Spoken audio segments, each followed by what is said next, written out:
Good evening and welcome to Virtual Vespers at Community United Methodist Church in beautiful Fairfield, California. Tonight we continue our Lenten devotionals with the traditional spiritual, He Never Said a Mumbling Word. They led him to Pilate's bar. Not a word, not a word, not a word. They led him to Pilate's bar. Not a word, not a word, not a word.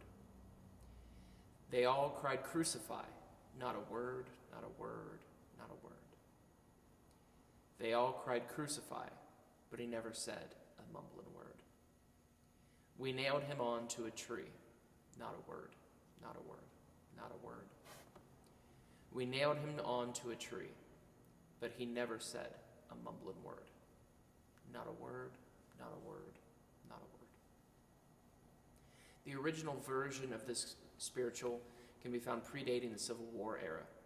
Since its origin has been recorded by numerous artists, including Lead Belly and Nirvana, titled "They Hung Him on a Cross." As you read the text and listen, what messages resonate with you that people were also hearing nearly 2 centuries ago? In the many recordings, small pieces have been changed. Some artists have chosen to emphasize the return of Christ following the crucifixion.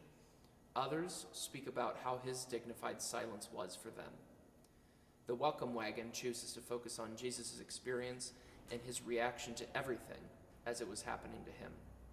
How does each focus represent a piece of what was happening during the Holy Week in the crucifixion? Everyone has experienced some sort of harassment, verbally or physically.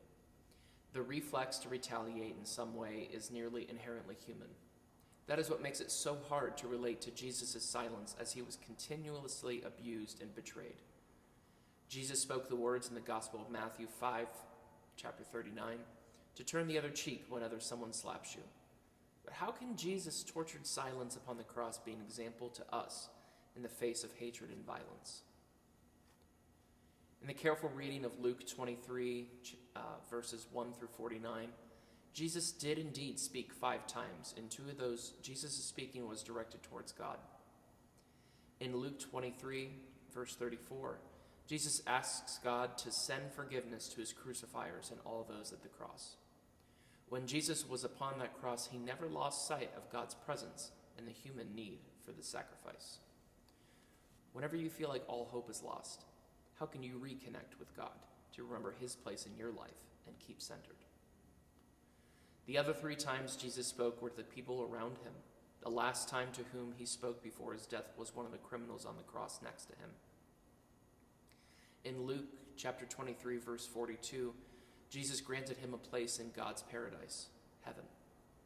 After many men had beaten and cursed him, he still brought kindness and love to those around him. How can we use Jesus' strength and love at the sight of evil to continue to show love to all those who surround us?